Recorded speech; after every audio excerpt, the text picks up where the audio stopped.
The Shape in the Library. I'm Alex, and this happened in 2010 during my sophomore year of high school in a small town in Ohio. It was late spring, and we were working on group projects in history class. The school library was closed for renovations. Something about water damage. So the laptop carts were moved to a storage room in the science wing. My teacher asked for a volunteer to grab one, and since I needed a break from class, I raised my hand. The science wing was on the other side of the school, a long walk through empty hallways. The school felt quieter than usual, probably because it was the last period of the day. I stopped by the bathroom first, then headed to the storage room. The door was unmarked, tucked at the end of a dimly lit corridor. The lights in the hall flickered slightly, which wasn't unusual for our old building, but it set me on edge. I reached the storage room and found it dark, the only light coming from a small window high on the wall. The laptop cart was supposed to be inside, but the door was locked. I jiggled the handle, hoping it was just stuck, but no luck. I was about to head back to class when I heard a faint sound from down the hall. A soft, rhythmic tapping, like someone typing on a keyboard. It was coming from a nearby lab room, one used for small study groups. I figured a teacher or janitor might be there, someone who could help with the locked door. The lab door was cracked open, but the room was dark, the blinds drawn. I peered through the glass panel next to the door, squinting into the shadows.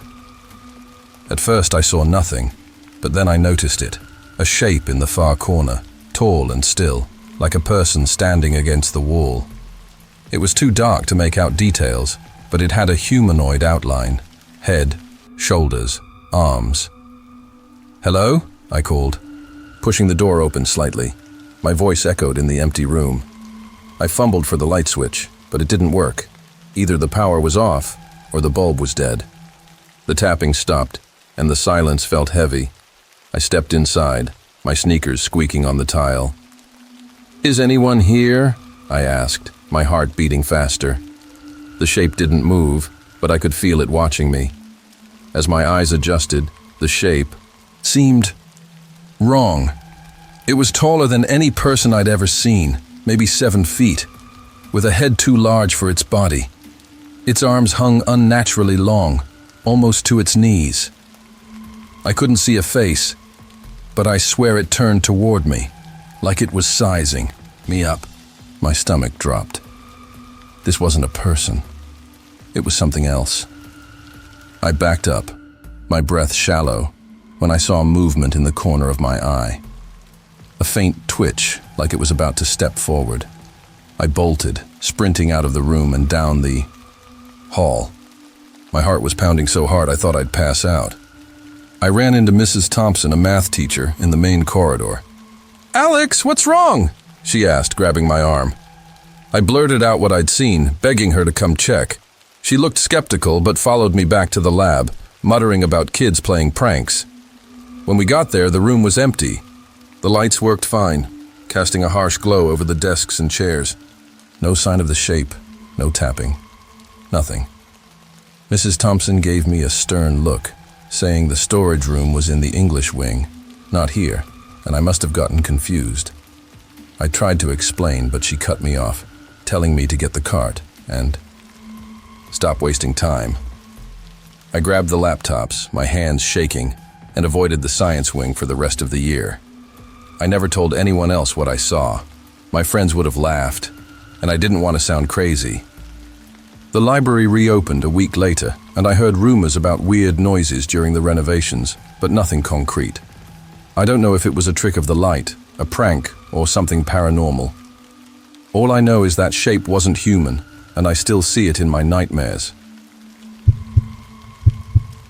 The stalker on campus. I'm Taylor, and this happened during my freshman year at a small community college in Pennsylvania in 2018. My schedule was a mess, classes from 2 p.m. to 8 p.m., with a 2-hour gap in between. I was shy back then, not big on socializing, so I'd spend my breaks in empty classrooms, doing homework or scrolling on my phone. One of my classes was in the basement of the engineering building, a quiet area with just 2 lecture rooms and no foot traffic. It was my go-to spot to kill time. One evening I didn't feel like cooking, so I grabbed a burger from the campus cafeteria.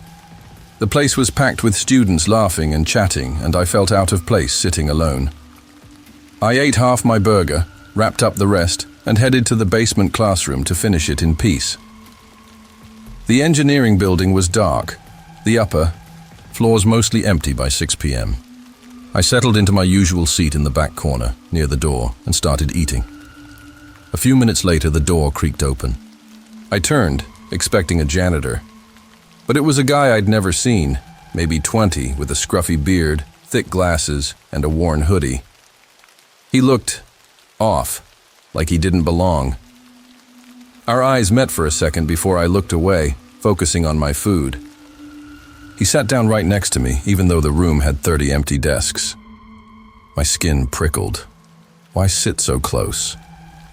I kept my eyes on my burger, pretending to be busy, but I could feel him staring. I checked my phone. Still an hour until class. I tried to ignore him, but he leaned closer, his chair scraping the floor. "You in this class?" he asked, his voice flat. I nodded, not looking up. "Cool," he said, then went silent, still, staring. I shoved my stuff in my bag and stood to leave, mumbling about needing air. Outside, the campus was dark, the fall air chilly. I headed to a bench near a wooded path, under a bright streetlight, to wait out the time. The area was quiet, near a small parking lot surrounded by trees. I was texting a friend when I heard leaves crunching nearby. I glanced up and saw him, the same guy, standing between 2 bushes, watching me. He wasn't hiding, just staring, his glasses glinting in the light. My heart raced. I stood, ready to bolt, when he stepped forward and said, "Hey, it's me." His voice was overly deliberate, like he was forcing every word. He started asking questions, my major, my hobbies, where I worked. I answered vaguely, trying to be polite, but his intensity unnerved me. Then he asked for my number. I don't know why I gave it. Maybe I was too scared to say no. He grinned, then asked, "Where do you live? Like, your address?" I froze. "I gotta go," I said, walking away fast. I glanced back. He was following, keeping pace about 20 feet behind. I skipped class and drove home, locking the door behind me. That night, my phone buzzed with texts from an unknown number. Dozens, starting with "hey" and escalating to "nice apartment. 3rd floor, right?" I texted back, "Leave me alone or I'm calling the police," and blocked the number. Then came a knock at my window. I lived on the ground floor, the blinds down. A muffled voice said, "Open up!" It was him. I screamed, "I'm calling the cops!" and dialed 911. He went silent. The police arrived 10 minutes later, but he was gone. I showed them the texts and explained everything. They said they'd patrol but couldn't do much without a name or threats. The next day, the college sent an alert about a man matching his description seen with a knife near campus. Classes were cancelled, but he was never caught. I transferred to another school the next semester. I don't know why he targeted me or how he found my apartment. I still check my locks every night and avoid empty classrooms. The man in the old building, I'm Chris, and this happened in 2012 when I was a junior at a high school in rural Virginia. Our school was ancient, built in the 1920s, with creaky floors and drafty windows. Behind the main building, deep in the woods, was an old structure, a single-story brick building from the 1950s, once used as a kindergarten. It was abandoned, overgrown with ivy and fenced off, but kids whispered about it being haunted. My friends and I decided to break in one Friday night. There were 4 of us, me, my best friend Nate, and 2 girls, Sarah and Emma. We had a sub in biology that day, so we spent the period planning. We didn't tell our other friends, too many. People would make it risky. After dark, We met at a back entrance to the school grounds, sneaking through a trail to avoid the night guard. The woods were pitch black, the air damp from a recent rain. We reached the chain-link fence around the building, its windows boarded or smashed. Nate and I helped the girls over the fence, then climbed after them. The building loomed ahead, its brick walls cracked and stained. We circled it, looking for a way in. The front door was padlocked, but one window's board was loose. Nate pried it off, and we broke the glass to crawl through. Sarah and Emma went first, then Nate, and I followed, scraping my arm on the jagged frame. Blood trickled down my elbow, but I ignored it. Inside, the air was stale, smelling of mold and dust. We were in a small room, probably a classroom, with peeling wallpaper and scattered desks. Our flashlights cast eerie shadows. "This is creepy," Emma whispered, but Nate laughed, saying it was just an old dump. We split up to explore, agreeing to stay close. I headed down a narrow hallway. Lined with more classrooms, their doors ajar, I called for Nate, but got no answer. The silence was unnerving, broken only by the creak of the floor under my feet. I checked a classroom and saw a figure in the corner, facing the window. "Nate, you idiot," I said, stepping closer. But something was off. The figure was too tall, its posture rigid. I froze as it turned, revealing no face, just a dark, featureless blur. My heart stopped. I backed out, shouting for the others. Down the hall, I heard a loud crash, like glass breaking. I ran toward it, finding Sarah and Emma in another classroom, giggling. "Got you!" Nate yelled, jumping out from behind a desk. They'd planned to scare me, hiding when I climbed in. I grabbed Nate's arm, whispering, "There's someone else here." They thought I was joking until I dragged them to the corner classroom. The figure was gone, but Emma gasped, pointing at the door. Through the crack, we saw it. A face pressed against the gap, pale and gaunt, eyes wide and unblinking. Sarah screamed and Nate yelled, "Run!" We sprinted to the window, shoving each other through. I was last, my heart pounding as I climbed, expecting a hand to grab me. We cleared the fence and ran to Sarah's house, not stopping until we were inside. We told our friends, and rumors spread about the ghost building. Some kids went to check it out later, but no one saw the man. The door was locked, and our broken window was the only entry point. So how did he get in? I don't know if he was a squatter, a prankster, or something else. We never went back, and I still wonder what he was doing in that dark, empty place. The shadow in the locker room. I'm Mia, and this happened in 2014 when I was a senior at a high school in upstate New York. I was on the swim team, and we had late practices, often ending around 8 p.m. The school was old, with a sprawling campus, and a gym complex that felt like a maze. The girls' locker room was in the basement, a damp, tiled space with flickering lights and rows of rusted lockers. This story is about the night I stopped staying late. It was a Thursday, and practice ran long. By the time we finished, it was past 8:30, and most of the team had left. I stayed to help the coach clean up, so I was the last in the locker room. The place was quiet, the only sound the drip of a leaky shower. I was changing at my locker when I heard a faint scrape, like metal on tile coming from the shower area. I paused, listening.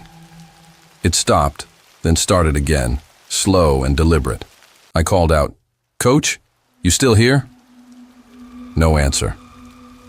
I figured it was a pipe or the janitor, but the silence felt heavy. I grabbed my phone. No signal.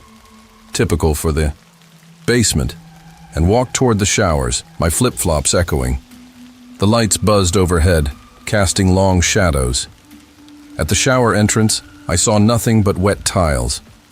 I was about to turn back when I heard it, a low rhythmic tapping, like someone drumming their fingers.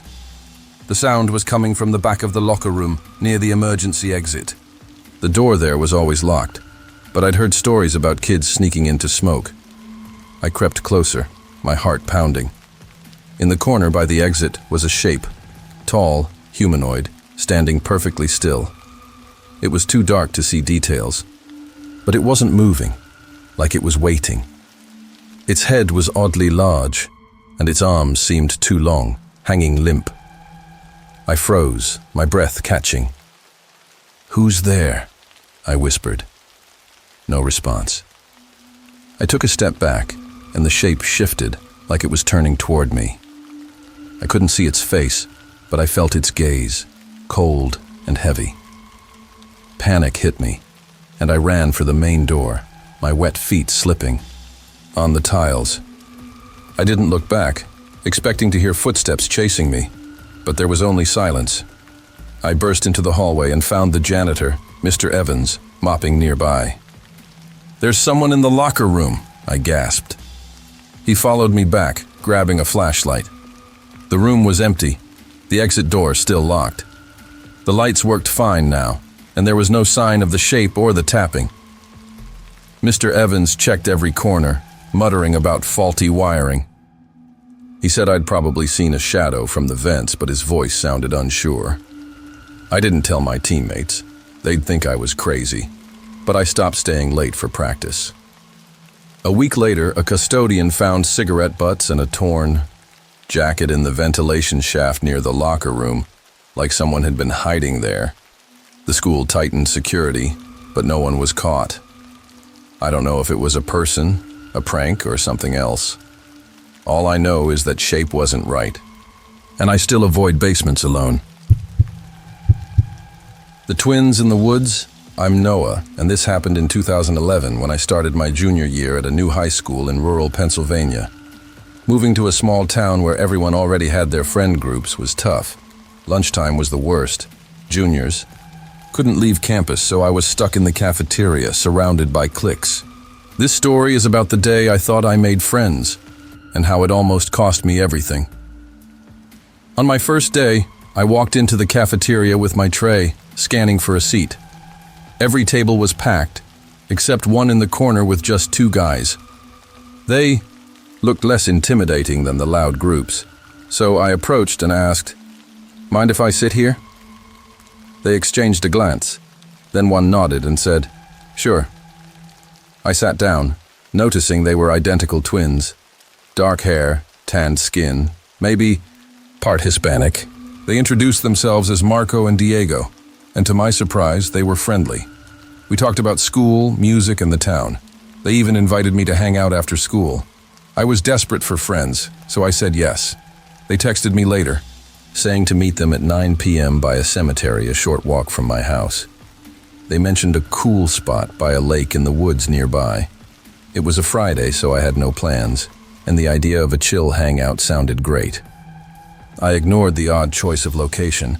Maybe it was just a local thing. At 8:50, Marco confirmed the meetup spot via text, and I headed out, using my phone's flashlight to navigate the dark streets. The cemetery was eerie, its iron gates looming under the moonlight. I stood on the road, texting Marco to ask where they were. He replied they were by the lake and sent a location pin. I pushed through the woods, branches snapping under my feet, calling their names as I got closer. The air was damp, and the trees blocked most of the moonlight. Suddenly I heard footsteps, slow, deliberate, coming from my left. "Guys, don't mess with me," I called, half joking. No answer. The footsteps quickened, and before I could turn, someone grabbed me from behind, nails digging into my neck in a chokehold. I heard a voice, Diego's, yelling, "Hold him!" I thrashed, breaking free, and sprinted toward the road. Footsteps pounded behind me, but I was faster, running until I hit the pavement. I didn't stop until I was home, locking the door behind me. My neck stung, red marks visible in the mirror. I told my parents, who were furious. They wanted to call the police, but I suggested waiting until morning to report it to the school with proof of the texts and marks. The next day, we reported it to the principal. The texts and photos were enough to get Marco and Diego expelled. My parents made me block their numbers, and I assured them the twins didn't know our address. A week later, I woke up freezing in the middle of the night. My bedroom window was wide open, wind howling through. I lived on the second floor, but a ledge ran under the window. A fire escape, my dad always pointed out. I shut it, confused. My mom wouldn't open it in 40-degree weather. I knocked on my parents' door, asking if they'd touch the window. My mom said no, her voice sharp with worry. She woke my dad, who grumbled but followed me to check. As I walked back to my room, I noticed my door was slightly ajar, not fully open like I'd left it. My heart sank. I pushed it slowly, peering through the crack. A figure stood behind the door, barely visible in the dark. I screamed, "Dad!" and the door slammed shut. My dad burst in, flipping on the light. We saw a leg disappear out the window, the curtain flapping. He ran downstairs and outside, but the street was empty. The police came, and I recounted everything, from the cemetery to the texts. They found scuff marks on the ledge, but no prints. Without clear evidence, they couldn't pin it on the twins, but I'm certain it was one of them. We installed cameras and new locks, and nothing happened again. I still don't know why they targeted me. Maybe revenge, maybe something darker. I never walked alone at night after that.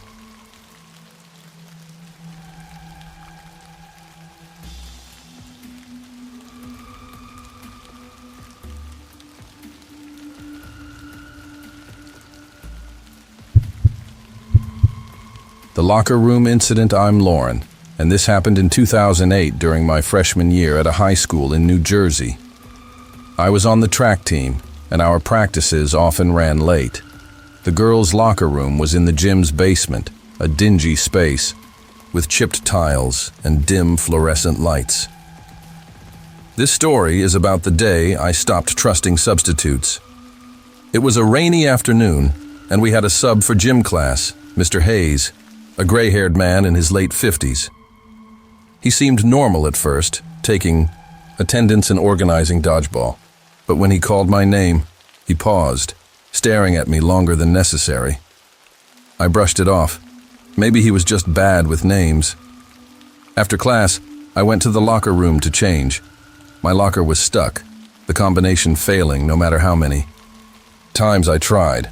Frustrated, I approached Mr. Hayes, who was lingering near the gym office. I explained the issue, and he said he'd grab the master list of combinations. He told me to wait by the locker room. 5 minutes later, he returned with a clipboard and walked inside with me, which felt odd. Male teachers usually stayed out. The room was nearly empty, just one girl grabbing her bag. Mr. Hayes went to my locker and tried the listed combination. It didn't work. He chuckled, saying, "These old locks are tricky," and tried again. Each failure came with a laugh, like it was a game. Then he put his hand on my shoulder, saying, "We'll get it." His grip tightened, sliding toward my upper back. I stepped away, my stomach churning. "It's fine. I'm late for my bus," I said, grabbing my bag. He tried the combination once more, and the locker popped open. He smiled, a wide, unsettling grin, and walked out. I waited until the door closed, then changed as fast as I could. Halfway through, the lights went out, plunging the room into darkness. I froze, my heart racing. I pulled on my shoes and fumbled for my bag, using the faint light from a high window to navigate. The locker room had 2 exits, one to the gym, one to the parking lot. I headed for the parking lot door, afraid Mr. Hayes was still nearby. As I passed a row of lockers, I glanced right and saw him, peeking around the corner, his silhouette barely visible. His eyes glinted in the dim light. I sprinted for the exit, his voice calling, "Wait, it's not what you think."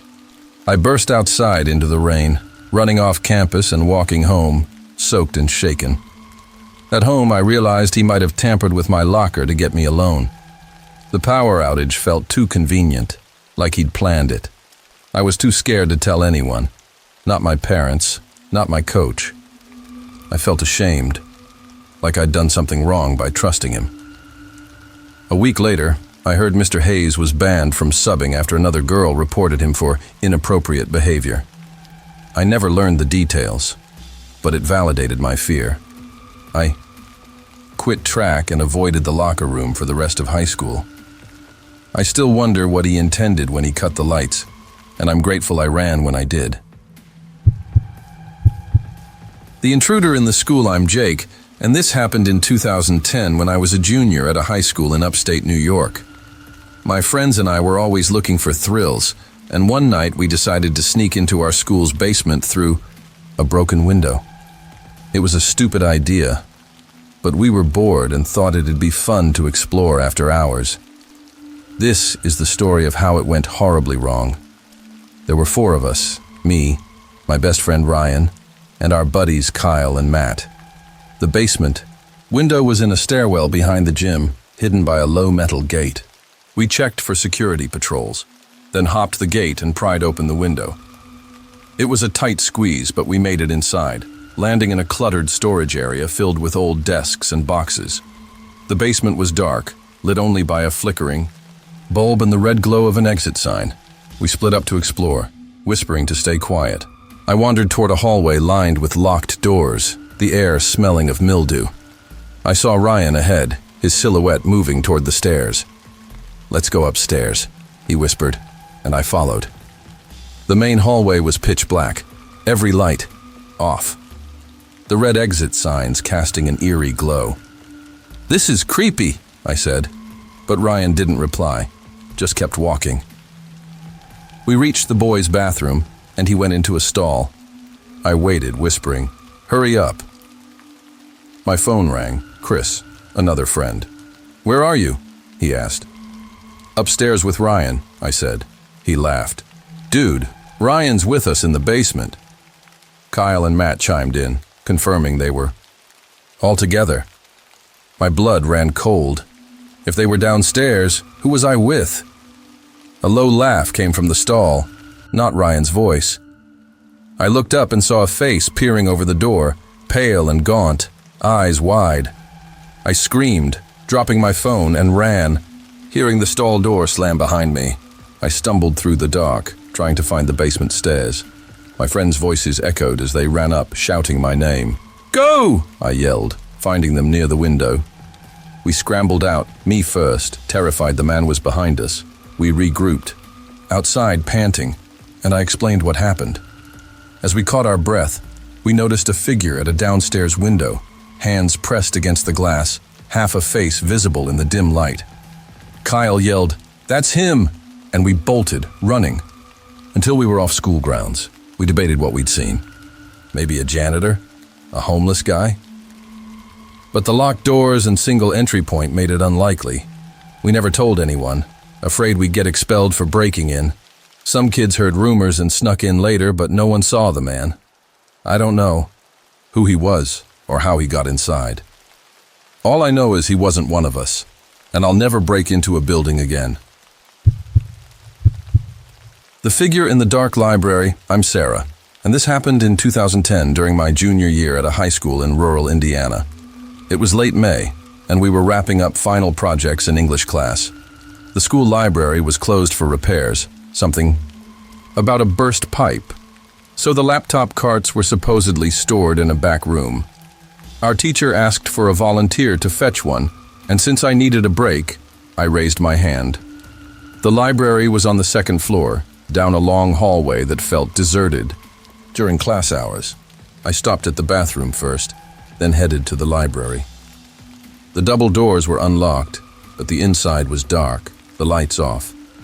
Faint sunlight filtered through high windows, casting long shadows across the empty tables.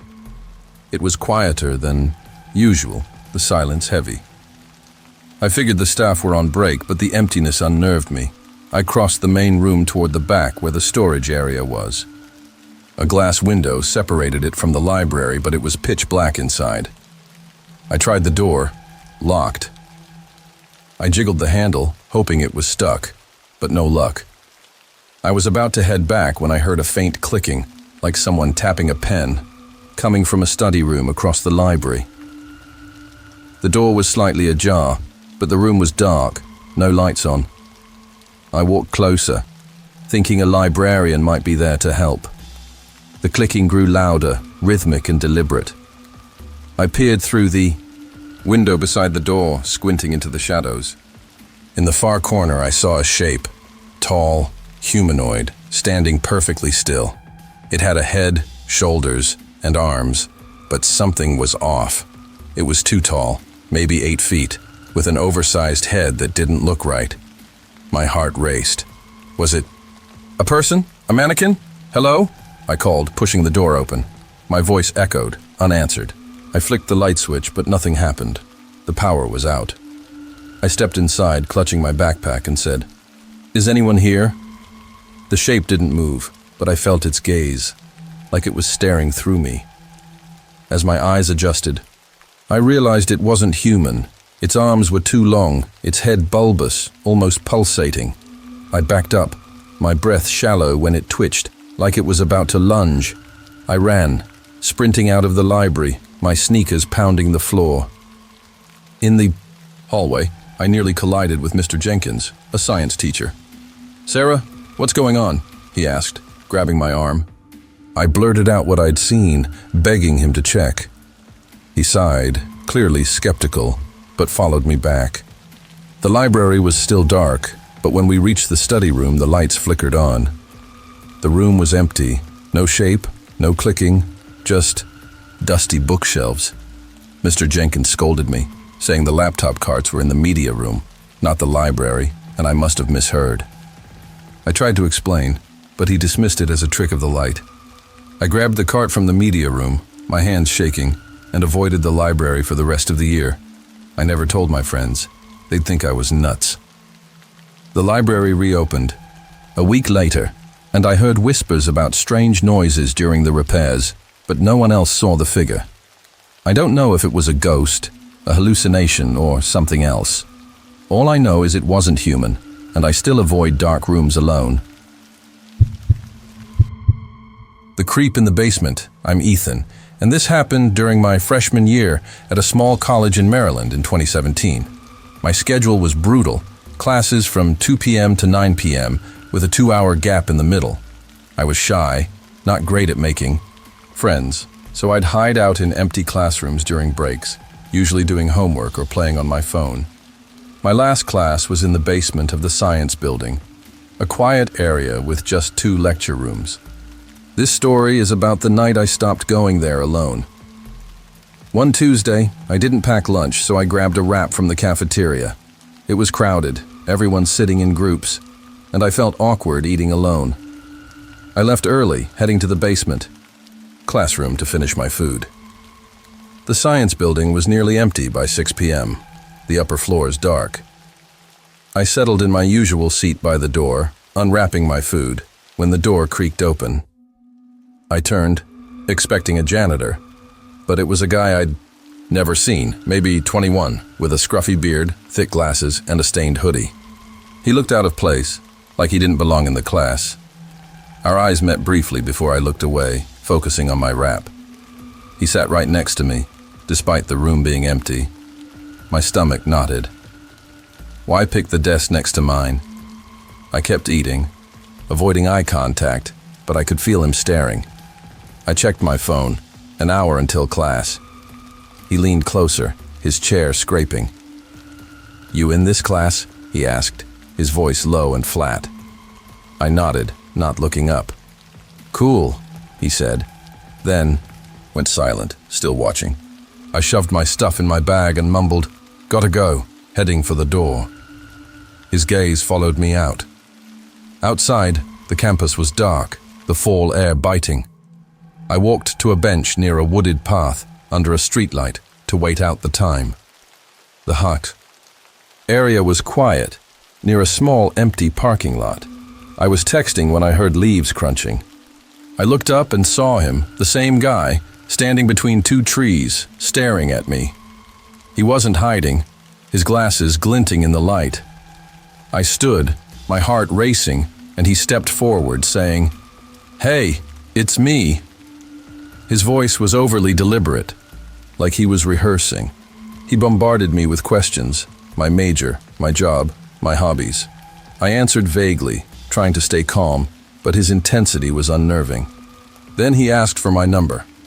I gave it, too scared to refuse. He grinned, then said, "Where do you live?" Like, Your address. I froze, said, "I gotta go," and walked away, fast. I glanced back. He was following, about 20 feet behind. I skipped class, drove home, and locked the door. That night, my phone buzzed with texts from an unknown number. Dozens, starting with "hey" and escalating to "nice place. Second floor, right?" I texted, "Leave me alone or I'm calling the cops," and blocked the number. Then came a knock at my window, the blinds down. A muffled voice said, "Open up." It was him. I yelled, "I'm calling the police," and dialed 911. He went silent. The cops arrived, but he was gone. I showed them the texts and explained everything. They patrolled but found nothing, advising me to block the number and call if he returned. The next day, the college sent an alert about a man matching his description seen with a knife near campus. Classes were canceled, but he was never caught. I switched to online courses and moved apartments. I still don't know why he targeted me or how he found my home. The stranger in the old building, I'm Mike, and this happened in 2013 when I was a sophomore at a high school in upstate New York. Our school was old, built in the 1940s, with a crumbling annex in the woods once used as a nursery school. It was boarded up, surrounded by a rusty fence, and rumored to be haunted. My friends and I, Jared, Lisa, and Emily, decided to break in one Friday night for a thrill. It was a dumb idea, but we were restless. We met after dark, sneaking onto campus through a back path to avoid the night guard. The woods were thick, the air damp from a recent storm. We reached the fence, its chain links sagging. Jared and I helped the girls over, then climbed after them. The building loomed ahead, its brick walls choked with vines, windows shattered or boarded. We circled it, looking for an entry. The front door was padlocked, but a side window's board was loose. Jared pried it off and we broke the glass. Lisa and Emily climbed through first, then Jared, and I went last, scraping my hand on the jagged frame. Blood dripped, but I ignored it. Inside, the air was musty, smelling of rot. We were in a classroom, its walls peeling, desks overturned. Our flashlights cast flickering shadows. "This is creepy," Emily whispered. Jared laughed, saying it was just junk. We agreed to explore, staying close. I followed Jared down a hallway lined with classrooms, their doors hanging open. I called for the girls, but they'd vanished. "Guys, where are you?" I shouted, my voice echoing. No answer. I checked a classroom and saw Jared in the corner facing a window. "Dude, why'd you ditch me?" I asked. He turned, but his face was wrong, blank, almost featureless. My stomach dropped. That wasn't Jared. I backed out, yelling for the others. A loud crash came from down the hall, glass breaking. I ran toward it, finding Lisa, Emily, and the real Jared in another classroom, laughing.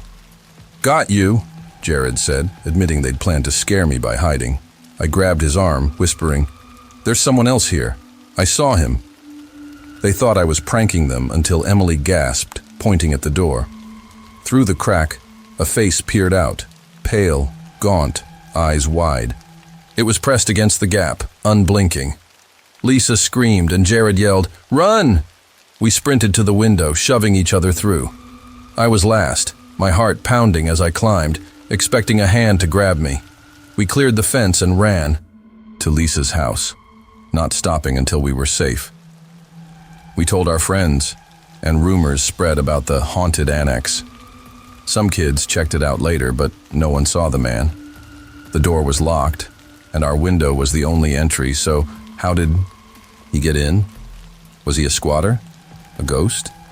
We never went back, and I still wonder what he was doing in that dark, empty place watching us.